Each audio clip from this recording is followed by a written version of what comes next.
ಪಂಜಾಬ್ ಪ್ರವಾಸದ ಬಳಿಕ Modi high voltage ಮೀಟಿಂಗ್ಗಳಲ್ಲಿ ಬ್ಯುಸಿಯಾಗಿದ್ದಾರೆ. ವಿದೇಶಾಂಗ ಸಚಿವ ಜೈಶಂಕರ್, ಎನ್ಎಸ್ಎ ಅಜಿತ್ ದೋವಲ್ ಅವರ ಜೊತೆಯಲ್ಲಿ ಮಾತುಕತೆ ನಡೀತಾ ಇದೆ. ದೆಹಲಿಯ ಪ್ರಧಾನಿ ನಿವಾಸದಲ್ಲಿ ಈ ಸಭೆ ನಡೀತಾ ಇದೆ. ನಾಳೆ ಕ್ಯಾಬಿನೆಟ್ ಸಭೆ ಕರೆದಿರುವ ಹಿನ್ನೆಲೆಯಲ್ಲಿ ಈ ಮಹತ್ವದ ಸಭೆಯನ್ನು ನಡೆಸಲಾಗಿದೆ. ಪಂಜಾಬ್ ಪ್ರವಾಸದ ಬಳಿಕ ಈ ಹೈ ವೋಲ್ಟೇಜ್ ಸಭೆ ಪ್ರಾರಂಭ ಆಗುತ್ತದೆ.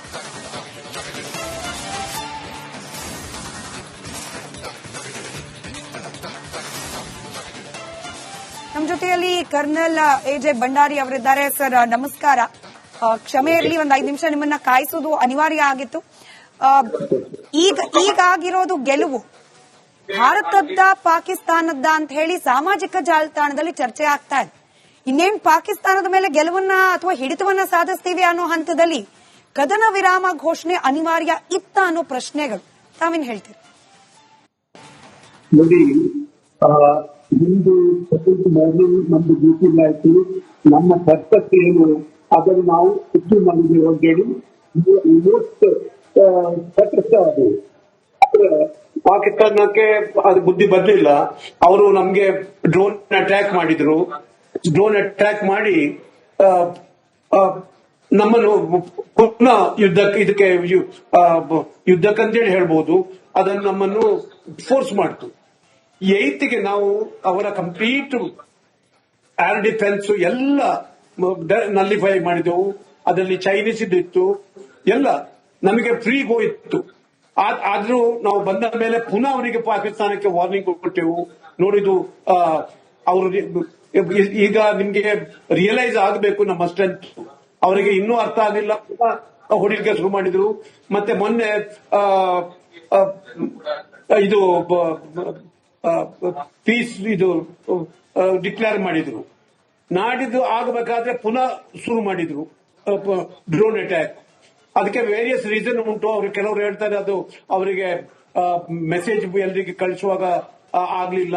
ಮತ್ತೆ ಅವರ ಆರ್ಮಿಯಲ್ಲೇ 2-3 ಪಂಗಡ ಉಂಟು. ಕೆಲವು ಕೋರ್ ಕಮಾಂಡರ್ ಅವರಿಗೆ ಇದಕ್ಕೆ ಒಪ್ಪಿಗೆ ಇಲ್ಲ ಹಾಗೆ ಅಂತ ಹೇಳಿ. ಎನಿವೆ, ಆಗ ನಾವು ಸಂಯಮ ಕಾದಿದ್ದೆವು, ನಾವು ಏನು ರಿಯಾಕ್ಟ್ ಮಾಡಲಿಲ್ಲ. ಇದು ಎಲ್ಲ ಇಡೀ ವರ್ಲ್ಡ್ಗೆ, ಈಗ ಮುಸ್ಲಿಂ ಕಂಟ್ರೀಸ್ ಎಲ್ಲ ನಮ್ಗೆ ಸಪೋರ್ಟ್ ಮಾಡೋವರಿಗೆ ಇನ್ನೂ ಮನದಟ್ಟಾಗ್ತದೆ ನಮ್ಮ ಇಂಟೆನ್ಷನ್ ಏನು, ಈ ಟೆರರಿಸಂ ಮಾತ್ರ ತೆಗೆದು ಅಂತ ಹೇಳಿ. ಆದ್ರೆ ಈಗ ನಿನ್ನೆ ಪುನಃ ಡಿಜಿಎಂ ಡೈರೆಕ್ಟರ್ ಜನರಲ್ ಆಪರೇಷನ್ಸ್ ಅವ್ರದ್ದು ಮಾತಾಯಿತು. ಮಾತಾದ ಕೂಡಲೇ ಸ್ವಲ್ಪ ಹೊತ್ತಾಗುವಾಗ ಪುನಃ ಅವರು ಬ್ರೇಕ್ ಮಾಡಿದ್ರು. ಈ ಟೈಮ್ ನಾವು ಸರಿಯಾಗಿ ಹೊಡಿಬೇಕಿತ್ತು. ನನ್ನ ಒಪಿನಿಯನ್ ಪ್ರಕಾರ ಈಗ ಸರಿಯಾಗಿ ಹೊಡೆದು ಅವರು ಗುಟ್ನ ಅಲ್ಲ, ಕಂಪ್ಲೀಟ್ ಸಾಷ್ಟಾಂಗ ನಮಸ್ಕಾರ ಮಾಡುವ ಹಾಗೆ ಮಾಡಬೇಕಿತ್ತು. ದಿಸ್ ದ ಬೆಸ್ಟ್ ಆಪರ್ಚುನಿಟಿ ನಮ್ಗೆ ಸಿಕ್ಕಿದ್ದು ಅಂತ ಗೊತ್ತಾಯ್ತಲ್ಲ. ಇದು ನಾವು ನಮ್ಮ ಸಂಯಮಕ್ಕೂ ಒಂದು ಲಿಮಿಟ್ ಬೇಕು. ಇದು ನಾವು ಇಷ್ಟವರೆಗೆ ಎಲ್ಲ ಕಡೆಯಲ್ಲಿಯೂ ಎಲ್ಲ ಕಾರ್ಯದಲ್ಲಿಯೂ ಅವರಿಗೆ ಹೇಳ್ತಾ ಬಂದಿದ್ದೇವೆ. ಇದು ಹೇಳಿದ ಮೇಲೆ ಈಗ ಇದು ಡಿಜಿಎಂ ಇದು ಪುನಃ ಸೆಕೆಂಡ್ ಟೈಮ್ ಅವರು ಮಾತುಕತೆ ಆದ ಮೇಲೆ ಅವರು ಪುನಃ ಇದು ಮಾಡುದು, ಇದು ಅವರ ಬಹಳ ಉದ್ದೇಶತನ. ಅವರು ಇದಕ್ಕೆ ನಾವು ಚೆನ್ನಾಗಿ ಹೊಡಿಬೇಕಿತ್ತು. ಇನ್ನೊಂದು 4 ಬ್ರಹ್ಮಾಸ್ತ್ರ ಕಳಿಸಿಬಿಟ್ಟು ಸ್ವಲ್ಪ ಫುಲ್ ನಾಶ ಮಾಡಬೇಕಿತ್ತು. ಅದನ್ನು ಆಪರ್ಚುನಿಟಿ ನಾವು ಬಿಟ್ಟಿರು. ನಮ್ದು ಸಂಯಮ ಜಾಸ್ತಿ ಲಿಮಿಟ್ ಜಾಸ್ತಿ ಹೋಗಬಾರದು. ನಾವು ಈಗ ಅಫ್ಕೋರ್ಸ್ ನಾವು we are benefited much more than ನಾವು, ಅದು ನಮ್ಮ ಟೆರರಿಸಂ ಅಲ್ಲ, ಅದರ ಮೇಲೆ ನಾವು ಮಚ್ ಮೋರ್ ಬೆನಿಫಿಟೆಡ್. ಅಂದ್ರೆ ಈಗ ಕಾಶ್ಮೀರದಲ್ಲಿ ಅಷ್ಟೇ ಮನೆ ನುಗ್ಗಿ ತುಂಬಾ ಜನರನ್ನು, ಕೆಲವು 10-14 ಮನೆಗಳನ್ನು ತೆಗೆದ್ರು. ಅಲ್ಲಿ ಆದಷ್ಟು ಸ್ವಲ್ಪ ಪ್ರೂನಿಂಗ್ ಆಯಿತು. ಆದ ಮೇಲೆ ಇಲ್ಲಿ ಈಗ ನಾವು ಟೆರರಿಸಂ ಈಗ 140 ಅಂತ ಹೇಳ್ತಾರೆ, ಅದಕ್ಕೆ ಜಾಸ್ತಿ ಆಯಿತು. ಈಚೆ ಕಡೆ ಬಲೂಚಿಸ್ತಾನ ಅಟ್ಯಾಕ್ ಇದೇ ಆಪರ್ಚುನಿಟಿ ಯೂಸ್ ಮಾಡಿಬಿಟ್ಟು 30-32 ಜಾಗದಲ್ಲಿ ಅಟ್ಯಾಕ್ ಮಾಡಿದ್ರು. 10-14 ಆರ್ಮಿ ಜನರನ್ನು ಅವ್ರು ತೆಗೆದ್ರು. ಮತ್ತೆ ಟಿಟಿಪಿ ಇದು ಅಫ್ಘಾನಿಸ್ತಾನ ಅವರು ಅಟ್ಯಾಕ್ ಮಾಡಿದ್ರು. ತುಂಬಾ ಕಡೆಯಲ್ಲಿ ಆಕ್ಚುಲಿ ಅವರಿಗೆ ಬೇಡ ಇತ್ತು, ಎಲ್ಲ ಕಡೆಯಲ್ಲಿಯೂ ಅವರು ಲಾಸು. ಈಗ ನಾವು ಅವರ ಎಲ್ಲ ಒಳ್ಳೆ ಬೇಸಿಗೆ ಎಲ್ಲ ಮಾಡಿದವು. ಕರಾಚಿ ಆಗಲಿ, ಲಾಹೋರ್ ಇದು ಸರ್ಗೋದ ಆಗಲಿ, ಚಿಮ್ನಿ ಆಗಲಿ, ರಾವಲ್ಪಿಂಡಿ, ಇಸ್ಲಾಮಾಬಾದ್, ಬುಲಾರಿ, ಪೇಶಾವರ, ಮುರಿದ್ಕೆ ISI ಇದು ಹೆಡ್ ಕ್ವಾರ್ಟರ್, ರೇನಿಯರ್ ಖಾನ್ ಮತ್ತೆ ನೂರ್ ಖಾನ್, ಇದೆಲ್ಲ ಒಳ್ಳೆ ಇಂಪಾರ್ಟೆಂಟ್. ಇದನ್ನು ನಾಶ ಆಲ್ಮೋಸ್ಟ್ ಡಿಸೇಬಲ್ ಮಾಡಿದೆವು. ಇದು ಅಲ್ಲದೆ ನಾವು ಅವರ ನ್ಯೂಕ್ಲಿಯರ್ ಸೈಟ್ ಹತ್ತಿರವೂ ಹೋಗಿದೆ ಅಂತೇಳಿ ಅವರಿಗೆ ಗೊತ್ತಾಗುಂಟು. ನಮ್ಮ ಈ ದೇಶ ಇಲ್ಲ ಅದನ್ನು ಇದು ಮಾಡಲಿಕ್ಕೆ. ಆದ್ರೆ ಅವರ ಹಾರ್ಟ್ ಒಳಗೆ ಹೋಗಿ ಇಷ್ಟೆಲ್ಲ ಮಾಡಿದ್ರು ಅವರಿಗೆ ಬುದ್ಧಿ ಬರುವುದಿಲ್ಲ. ಯಾಕಂದ್ರೆ ಅವರಿಗೆ ಅವರ ಸೋಲ್ಜರ್ ಮೇಲೆ ಏನು ವ್ಯಾಲ್ಯೂ ಇಲ್ಲ. ಇವರು ಸೇಫ್ ಆಗಿದ್ದಾರೆ, ಸಾಯುವುದು ಸೋಲ್ಜರು. ಈಗ ನಮ್ಮ ಪ್ರೈಮ್ ಮಿನಿಸ್ಟರ್ ನೋಡಿ, ಈ ಟೈಮ್ ನಲ್ಲಿ ಇಷ್ಟೆಲ್ಲ ಬ್ಯುಸಿ ಇದ್ದು, ಇಷ್ಟೆಲ್ಲ ಕಾನ್ಫರೆನ್ಸ್ ಮಾಡ್ತಾ ಇದ್ದು, ಟೈಮ್ ತಗೊಂಡು ಹೋಗಿ ಏರ್ ಫೋರ್ಸ್ ಬೇಸ್ಗೆ ಹೋಗ್ಬಿಟ್ಟು ಅವ್ರ ಹತ್ರ ಮಾತಾಡಿ ಅವರ ಹೌಸ್ಲ ಇದು ಮಾಡಿಬಿಟ್ಟು ಬರ್ತಾರೆ. ಇದು that is something really great.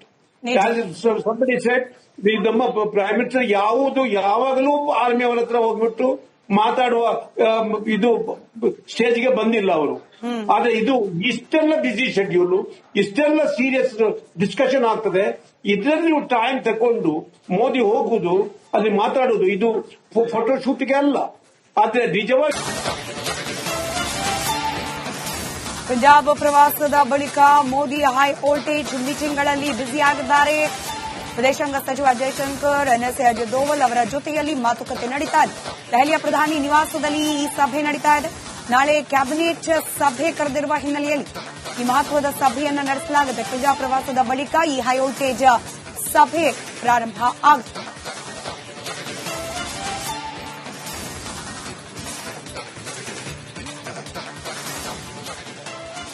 ನಮ್ಮ ಜೊತೆಯಲ್ಲಿ ಕರ್ನಲ್ ಎಜೆ ಭಂಡಾರಿ ಅವರಿದ್ದಾರೆ. ಸರ್ ನಮಸ್ಕಾರ. ಕ್ಷಮೆ ಇರಲಿ, ಒಂದು 5 ನಿಮಿಷ ನಿಮ್ಮನ್ನ ಕಾಯಿಸೋದು ಅನಿವಾರ್ಯ ಆಗಿತ್ತು. ಈಗ ಆಗಿರೋದು ಗೆಲುವು ಭಾರತದ ಪಾಕಿಸ್ತಾನದ ಅಂತ ಹೇಳಿ ಸಾಮಾಜಿಕ ಜಾಲತಾಣದಲ್ಲಿ ಚರ್ಚೆ ಆಗ್ತಾ ಇದೆ. ಇನ್ನೇನು ಪಾಕಿಸ್ತಾನದ ಮೇಲೆ ಗೆಲುವನ್ನ ಅಥವಾ ಹಿಡಿತವನ್ನ ಸಾಧಿಸ್ತೀವಿ ಅನ್ನೋ ಹಂತದಲ್ಲಿ ಕದನ ವಿರಾಮ ಘೋಷಣೆ ಅನಿವಾರ್ಯ ಇತ್ತ ಅನ್ನೋ ಪ್ರಶ್ನೆಗಳು, ತಾವೇನ್ ಹೇಳ್ತೀರಿ? ಹಿಂದೂ ನಮ್ದು ಡ್ಯೂಟಿ ಆಯ್ತು, ನಮ್ಮ ಕರ್ತವ್ಯ ಏನು ಅದನ್ನು ನಾವು ಹೆಚ್ಚು ನಮಗೆ ಹೋಗಿ ಅದು. ಪಾಕಿಸ್ತಾನಕ್ಕೆ ಅದು ಬುದ್ಧಿ ಬರ್ಲಿಲ್ಲ. ಅವರು ನಮ್ಗೆ ಡ್ರೋನ್ ಅಟ್ಯಾಕ್ ಮಾಡಿದ್ರು. ಡ್ರೋನ್ ಅಟ್ಯಾಕ್ ಮಾಡಿ ನಮ್ಮನ್ನು ಪುನಃ ಇದಕ್ಕೆ ಯುದ್ಧಕ್ಕಂತೇಳಿ ಹೇಳ್ಬೋದು, ಅದನ್ನು ನಮ್ಮನ್ನು ಫೋರ್ಸ್ ಮಾಡ್ತು. 8ಗೆ ನಾವು ಅವರ ಕಂಪ್ಲೀಟ್ ಏರ್ ಡಿಫೆನ್ಸ್ ಎಲ್ಲ ನಲ್ಲಿಫೈ ಮಾಡಿದೆವು. ಅದರಲ್ಲಿ ಚೈನೀಸ್ ಇತ್ತು, ಎಲ್ಲ ನಮಗೆ ಫ್ರೀ ಗೋ ಇತ್ತು. ಆದ್ರೂ ನಾವು ಬಂದ ಮೇಲೆ ಪುನಃ ಅವರಿಗೆ ಪಾಕಿಸ್ತಾನಕ್ಕೆ ವಾರ್ನಿಂಗ್ ಕೊಟ್ಟೆವು. ನೋಡಿದು ಅವರು ಈಗ ನಿಮ್ಗೆ ರಿಯಲೈಸ್ ಆಗಬೇಕು ನಮ್ಮ ಸ್ಟ್ರೆಂತ್. ಅವರಿಗೆ ಇನ್ನೂ ಅರ್ಥ ಆಗಲಿಲ್ಲ, ಹೊಡಿಲಿಕ್ಕೆ ಶುರು ಮಾಡಿದ್ರು. ಮತ್ತೆ ಮೊನ್ನೆ ಇದು ಪೀಸ್ ಇದು ಡಿಕ್ಲೇರ್ ಮಾಡಿದ್ರು. ನಾಡಿದ್ದು ಆಗಬೇಕಾದ್ರೆ ಪುನಃ ಶುರು ಮಾಡಿದ್ರು ಡ್ರೋನ್ ಅಟ್ಯಾಕ್.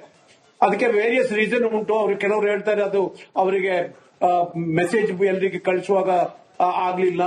ಮತ್ತೆ ಅವರ ಆರ್ಮಿಯಲ್ಲೇ 2-3 ಪಂಗಡ ಉಂಟು. ಕೆಲವು ಕೋರ್ ಕಮಾಂಡರ್ ಅವರಿಗೆ ಇದಕ್ಕೆ ಒಪ್ಪಿಗೆ ಇಲ್ಲ ಹಾಗೆ ಅಂತ ಹೇಳಿ.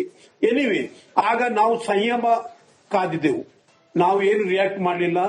ಇದು ಎಲ್ಲ ಇಡೀ ವರ್ಲ್ಡ್ಗೆ, ಈಗ ಮುಸ್ಲಿಂ ಕಂಟ್ರೀಸ್ ಎಲ್ಲ ನಮ್ಗೆ ಸಪೋರ್ಟ್ ಮಾಡೋರಿಗೆ ಇನ್ನೂ ಮನದಟ್ಟಾಗ್ತದೆ ನಮ್ಮ ಇಂಟೆನ್ಷನ್ ಏನು, ಈ ಟೆರರಿಸಂ ಮಾತ್ರ ತೆಗೆದು ಅಂತ ಹೇಳಿ.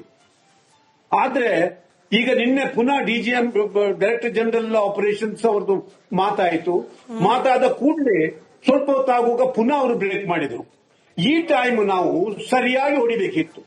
ನನ್ನ ಒಪಿನಿಯನ್ ಪ್ರಕಾರ ಈಗ ಸರಿಯಾಗಿ ಹೊಡೆದು ಅವರು ಗುಟ್ನ ಅಲ್ಲ, ಕಂಪ್ಲೀಟ್ ಸಾಷ್ಟಾಂಗ ನಮಸ್ಕಾರ ಮಾಡುವ ಹಾಗೆ ಮಾಡಬೇಕಿತ್ತು.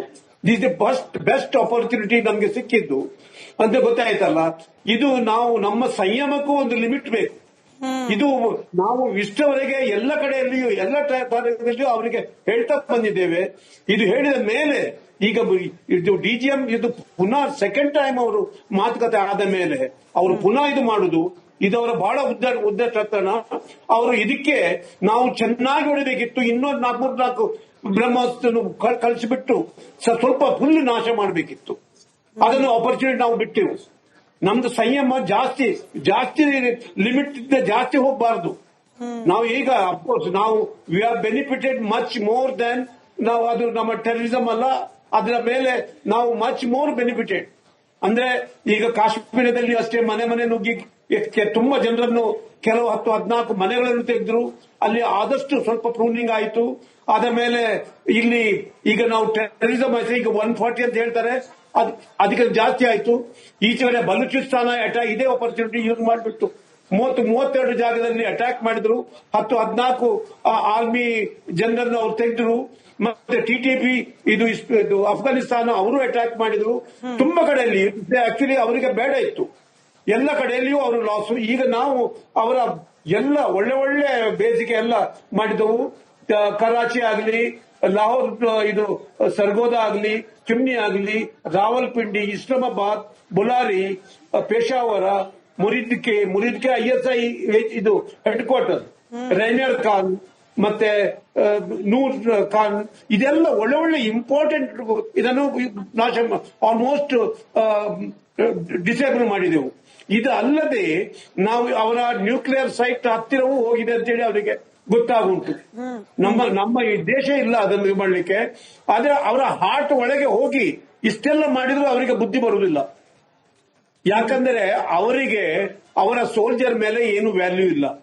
ಇವರು ಸೇಫ್ ಆಗಿದ್ದಾರೆ, ಸಾಯುವುದು ಸೋಲ್ಜರು. ಈಗ ನಮ್ಮ ಪ್ರೈಮ್ ಮಿನಿಸ್ಟರ್ ನೋಡಿ, ಈ ಟೈಮ್ ನಲ್ಲಿ ಇಷ್ಟೆಲ್ಲ ಬ್ಯುಸಿ ಇದ್ದು, ಇಷ್ಟೆಲ್ಲ ಕಾನ್ಫರೆನ್ಸ್ ಮಾಡ್ತಾ ಇದ್ದು, ಟೈಮ್ ತಗೊಂಡು ಹೋಗಿ ಏರ್ ಫೋರ್ಸ್ ಬೇಸ್ಗೆ ಹೋಗ್ಬಿಟ್ಟು ಅವ್ರ ಹತ್ರ ಮಾತಾಡಿ ಅವರ ಹೌಸ್ಲ ಇದು ಮಾಡಿಬಿಟ್ಟು ಬರ್ತಾರೆ. ಇದು that is something really great. Somebody shed, ನಮ್ಮ ಪ್ರೈಮ್ ಮಿನಿಸ್ಟರ್ ಯಾವಾಗಲೂ ಆರ್ಮಿ ಅವರ ಹತ್ರ ಹೋಗ್ಬಿಟ್ಟು ಮಾತಾಡುವ ಇದು ಸ್ಟೇಜ್ಗೆ ಬಂದಿಲ್ಲ ಅವರು. ಆದ್ರೆ ಇದು ಇಷ್ಟೆಲ್ಲ ಬಿಸಿ ಶೆಡ್ಯೂಲ್, ಇಷ್ಟೆಲ್ಲ ಸೀರಿಯಸ್ ಡಿಸ್ಕಷನ್ ಆಗ್ತದೆ. ಇದರಲ್ಲಿ ಟೈಮ್ ತಕೊಂಡು ಮೋದಿ ಹೋಗುದು, ಅಲ್ಲಿ ಮಾತಾಡುದು, ಇದು ಫೋಟೋ ಶೂಟ್ಗೆ ಅಲ್ಲ. ಆದ್ರೆ ನಿಜವಾಗಿ